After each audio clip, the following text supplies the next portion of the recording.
Saudações, queridos irmãos da CEUC e demais amigos de outros locais que nos acompanham hoje de uma maneira virtual.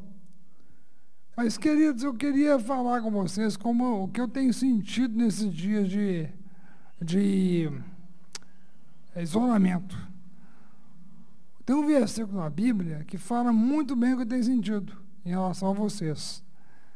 É Filipenses 1:8, que diz assim: pois minha testemunha é Deus da saudade que tenho de todos vocês na terna misericórdia de Cristo Jesus. Minha testemunha é Deus da saudade que tenho de todos vocês na terna misericórdia de Cristo Jesus. Eu lembrei muito desse versículo nesses dias. Tenho saudade de todos vocês. Faz muita falta. Queridos, eu falei com vocês, com os irmãos da CEUC, para vocês virem para o culto domingo, assistirem o culto domingo, desse domingo, com uma definição de quarentena, que vocês olhassem no dicionário ou no Google, o que é quarentena. A gente está falando muito de quarentena esses dias. E eu peguei duas definições aqui. A primeira definição é período de 40 dias. Ou de um número de 40, seja anos, seja meses, seja coisas, a ideia é de 40. Só que a ideia de quarentena deixou de ser só 40, porque começou a ser usada, não só no momento que a gente está, mas em outros momentos, como um período de reclusão indefinido. Quando a gente estiver falando de quarentena, portanto, nessa mensagem, a gente vai estar falando, pensando num período indefinido, que a gente não sabe quanto tempo que é, de reclusão. Agora, a minha pergunta para vocês é a seguinte: a quarentena, essa quarentena que a gente está, ela é negativa? Ou ela é sempre negativa?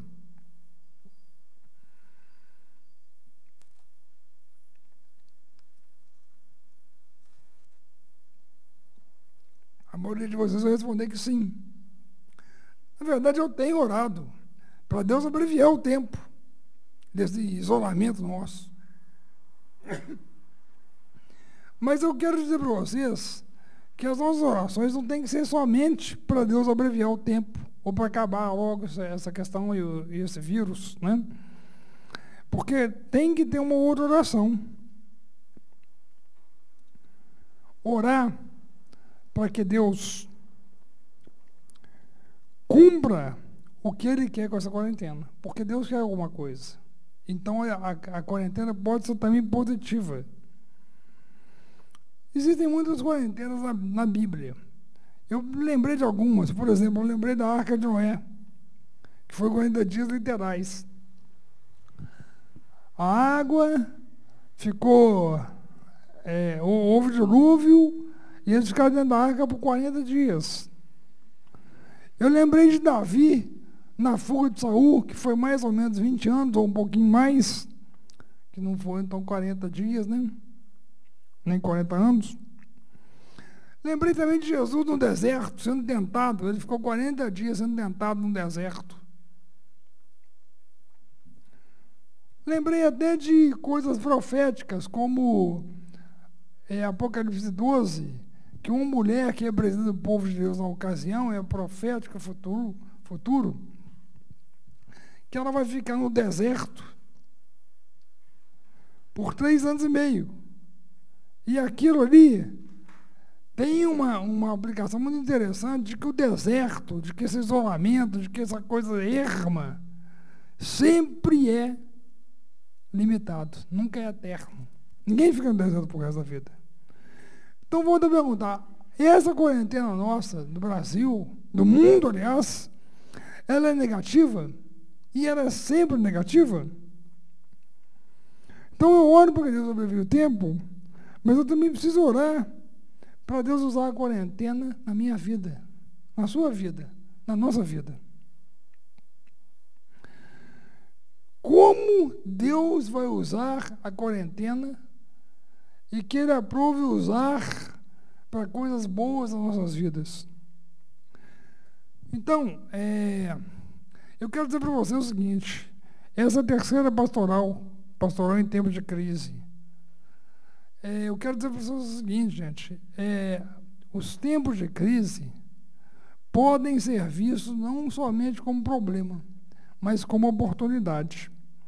Eu lembro sempre de uma ilustração de uma fábrica de sapato norte-americana que mandou 2 representantes comerciais para um país da África para ver se era relevante, se era bom, se era o seu mercado ali seria uma coisa boa ter uma filial lá.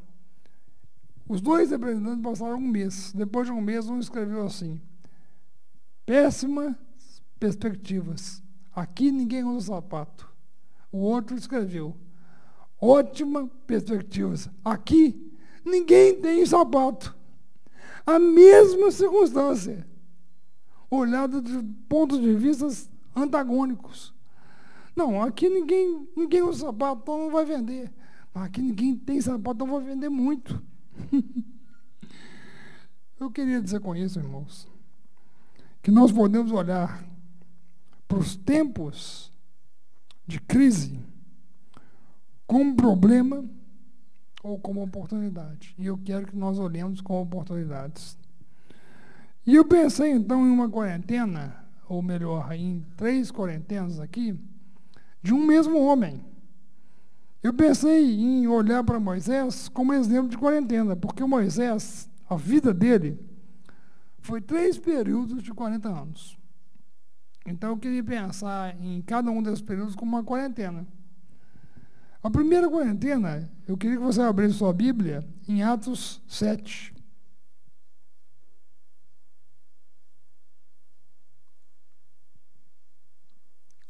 Atos 7. Queria ler de 20 a 25. Atos 7, de 20 a 25. Naquele tempo nasceu Moisés, que era um menino extraordinário. Por 3 meses, ele foi criado na casa de seu pai. Quando foi abandonado, a filha do faraó o tomou e o criou como seu próprio filho. Moisés foi educado em toda a sabedoria dos egípcios e veio a ser poderoso em palavras e obras. Ao completar 40 anos, Moisés decidiu visitar seus irmãos israelitas. Ao ver um deles sendo maltratado por um egípcio, saiu em defesa do oprimido e o vingou matando o egípcio. E ele pensava que seus irmãos compreenderiam o que Deus estava usando para salvá-los. Mas eles não compreenderam. Então aqui tem um tempo de Moisés que a gente não sabe muito bem, porque se pensa que Moisés saiu muito jovem do Egito, ele saiu com 40 anos. Outra questão aqui nesse texto de Atos é interessante, porque Moisés sabia que era israelita, e aqui está dizendo que ele já até esperava que os irmãos dele, israelitas, saberiam que ele haveria de salvá-los. Então Moisés, nessa primeira quarentena, era filho da filha de Faraó, 40 anos sendo criado em toda a sabedoria dos egípcios, todo o estudo dos egípcios, toda a evolução dos egípcios, e ele tinha aspirações de libertação do povo de Israel. Então Moisés, de certo modo, sabia e tinha consigo a ideia, lá atrás, talvez por causa da criação dele, no primeiro momento com a sua mãe verdadeira, né? Sendo até criado com ela até ser desmamado, mas ele tinha, então, sabia que era israelita. Muitos filmes falam que não sabia, não, mas na verdade sabia, e tinha aspirações de libertação. Mas ele pensava talvez no cetro, talvez ele pensava no trono, talvez ele pensava na coroa, talvez ele pensava no exército, talvez ele pensava na influência, Na nobreza, Deus não usou muito essa quarentena. Não era desse jeito.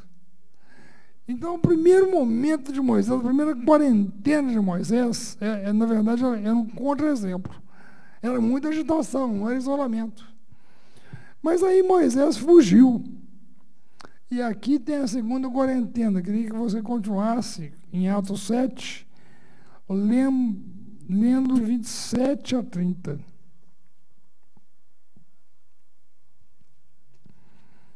Então, Atos 7, de 27 a 30. Mas o homem que maltratava o outro, empurrou Moisés e disse: quem o tornou líder e juiz sobre nós? Quer matar como matou o egípcio ontem? Ouvindo isso, Moisés fugiu para Midian, onde ficou morando como estrangeiro e teve 2 filhos. Passados 40 anos, apareceu a Moisés um anjo nas lavadeiras de uma sarça em chamas, no deserto, perto do Monte Sinai. Olha a segunda quarentena aqui.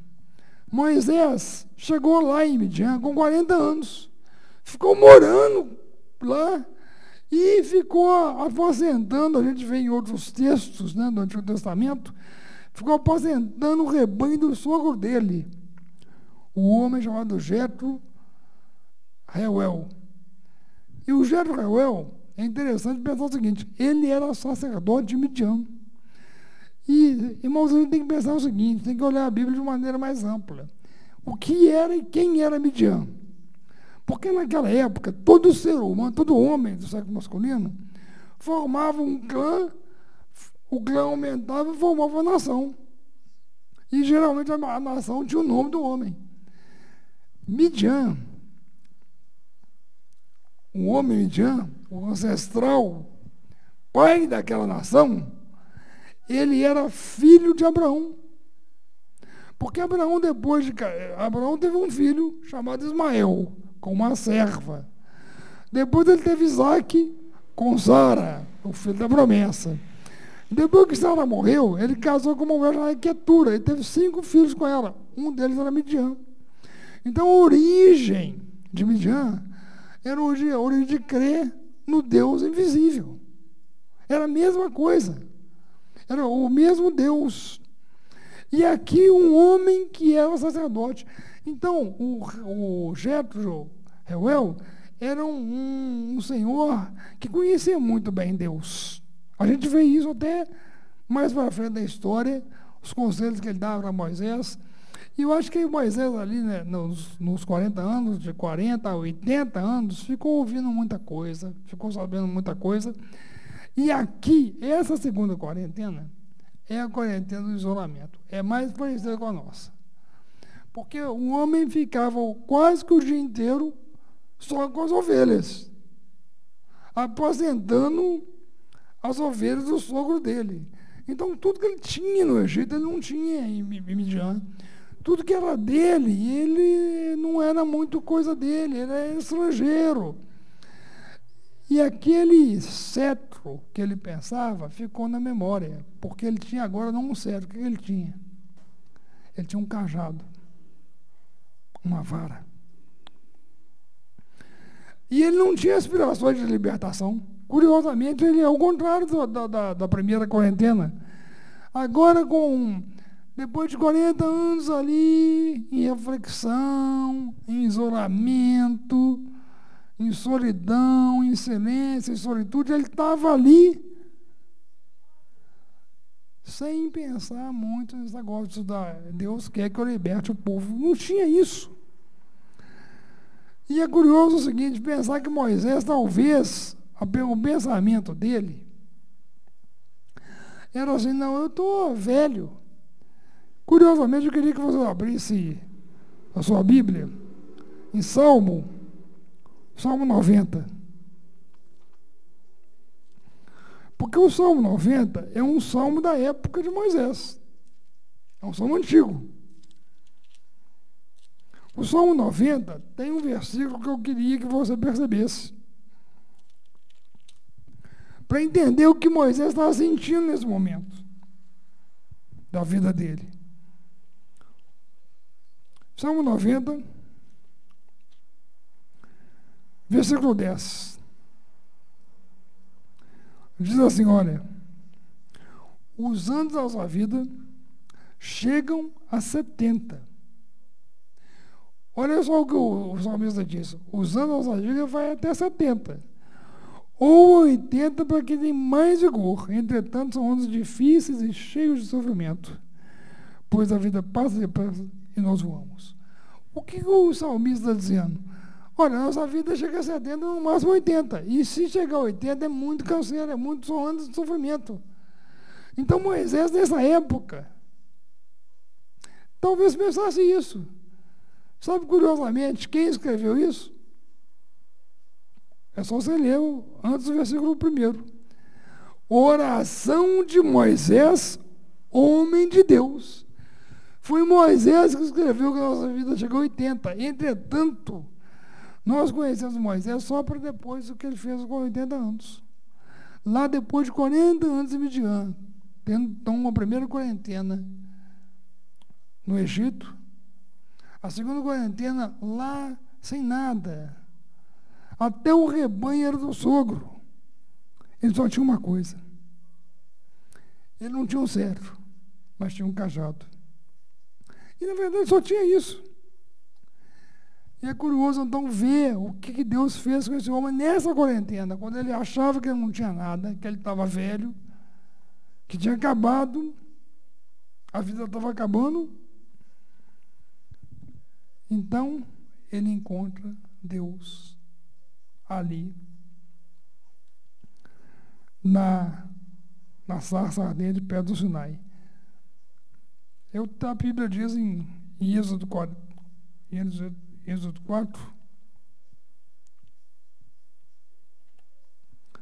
versículo 2, no começo do diálogo dele com Deus, então o Senhor perguntou, o que é esse em sua mão? Uma vara, respondeu Moisés. Irmãos, o mais importante, quando a gente está isolado, quando a gente está só nós e Deus, é esse tipo de diálogo. E olha que Deus pergunta, o que é isso que você tem na mão? O que você tem na mão, irmão? Mas eu só tinha não tinha certo mais, não tinha mais influência, não tinha mais a ciência, era um homem velho, não tinha mais aquele vigor. Ele mesmo fala que a vida chega a 70, 80. O que você tem na mão, Moisés? Eu só tenho uma coisa, só tenho uma vara. Até as ovelhas não são minhas. Só tenho uma vara. Eu acho que você deve usar, querido, esse período de isolamento para ter contato com Deus. Sabe uma coisa curiosa que eu estava pensando nas quarentenas todas que eu vi na Bíblia, essas que eu citei e outras ainda, é que sempre depois da quarentena tem missão. Eu nunca vi na Bíblia um homem no deserto que não tenha tido atividade missionária depois. Eu nunca vi um isolamento, seja de Elias, seja do próprio Senhor Jesus, seja de Paulo, num tempo que ele ficou na Arábia, que fala em Gálatas, seja João Batista. Sempre o homem depois do isolamento tem missão. Então, querido, Deus está deixando você em isolamento porque tem trabalho depois. E esse tempo é o tempo de preparo. O que você tem na mão? Então, a primeira quarentena, Moisés até 40 anos. A segunda, Moisés até 80 anos, de 40 a 80. E a terceira, voltando para Atos, capítulo 7.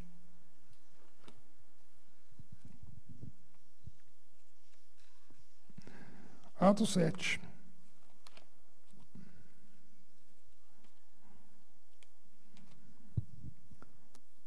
Atos 7.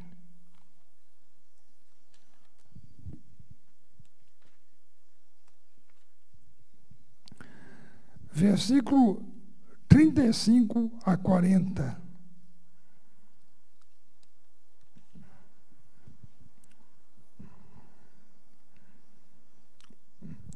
Este é o mesmo Moisés que tinham rejeitado com as palavras: quem nomeou líder juiz? Ele foi enviado pelo próprio Deus para ser líder e libertador deles, por meio de um anjo que lhe tinha aparecido na sarça. Ele os tirou de lá, fazendo maravilhas e sinais no Egito, no Mar Vermelho e no deserto, durante 40 anos. Percebe então que a vida de Moisés, segundo aqui Atos está dizendo, até 40 no Egito, depois do 40, 80 lá no ermo, no deserto, e de 80 a 120, ele morreu com 120 anos ali, libertando o povo. Sabe o que acontece com Moisés com 80 anos? Eu acho que Moisés estava no fim de si mesmo. Velho, gago, desgastado. E 40 anos vieram de sinais e poder. Não tinha o cetro, só tinha o cajado. Quando eu leio para vocês, em Êxodo 4:2, que Deus pergunta: o que você tem na mão? Ele fala: isso aqui, ó, é um cajado. É muito interessante ler o restante da história. Quando Moisés aceita a comissão e desce do monte, vai levando sua mulher e suas coisas para ir para o Egito, diz o texto, Êxodo 4:20, que Moisés levava em sua mão o cajado de Deus. O cajado de Deus. O que aconteceu de básico naquela quarentena, a segunda, foi que Deus entregou o cajado para Deus. O que você tem na mão? Eu só tenho um cajado, então é isso que eu quero usar. Eu vou usar isso. E foi aquele cajado que tocou nas águas do Nilo. Foi aquele cajado que tocava em todos os sinais, as pragas. Foi aquele cajado que bateu nas águas do Mar Vermelho para ele se abrir. Aquele cajado fazia tudo. Mas não era um cajado mágico. Era simplesmente uma coisa que estava na mão de Deus. Sabe, querido, importa menos quem você é, mas sim na mão de quem que você está. Eu não sei quanto custa uma bola de basquete NBA. Eu não sei. Custa só R$80, R$100, R$120. Uma profissional. Mas na minha mão ela vale no máximo o preço que eu paguei. Mas quanto valeria na mão do Michael Jordan?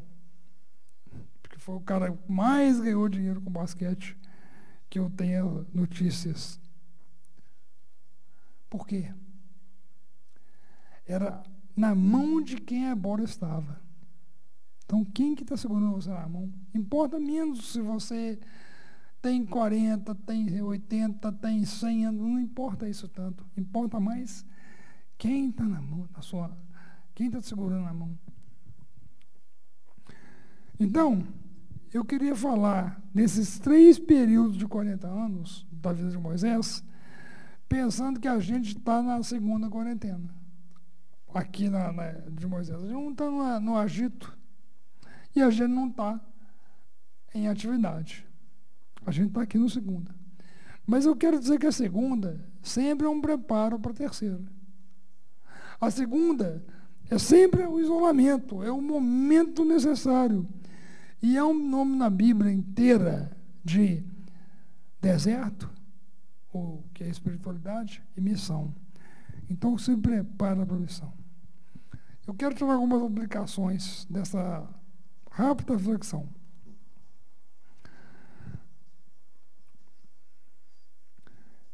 Olhe esse tempo de crise como oportunidade. Não olhe como problema, olhe como oportunidade. Use esse tempo para reflexão Instrução, devoção, porque vem missão.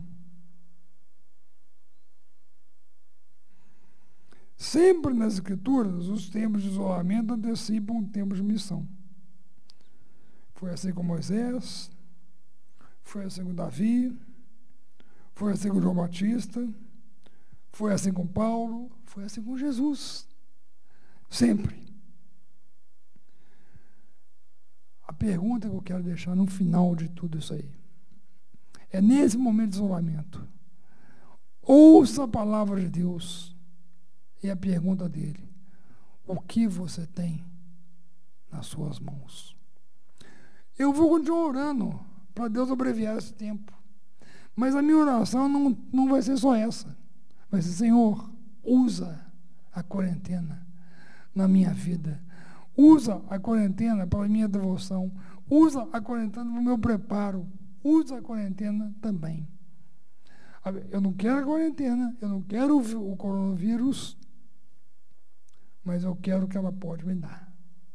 Eu não posso olhar, não posso dar o luxo de olhar para esse tempo como um tempo ruim, como um tempo de crise. Eu tenho que olhar esse tempo como tempo de oportunidade. Que Deus abençoe e nos abençoe em sua palavra. Nosso Pai, nós queremos te agradecer por esse tempo aqui de reflexão, e que o Senhor realmente, Pai, use esse tempo de isolamento, de quarentena em nossas vidas para aquilo que o Senhor deseja. Nós pedimos, Senhor, em nome de Jesus, o Senhor abrevie esse tempo. Mas enquanto ele não for abreviado, que o Senhor use ele de uma maneira daquilo que o Senhor mesmo aprove, da sua sabedoria, da sua onisciência. Guarda a vida de cada irmão nosso da CEUC, guarda a saúde de cada um deles, guarda um tempo onde muitos precisam de trabalhar para ganhar, e sem trabalho e sem parar, não ganha, porque o Senhor também use a igreja na vida desses queridos irmãos. Por favor, Pai. E, mais uma vez eu te peço, Pai, que o Senhor nos revele o que nós temos nas mãos, mesmo que seja um cajado velho. Em nome de Jesus. Amém.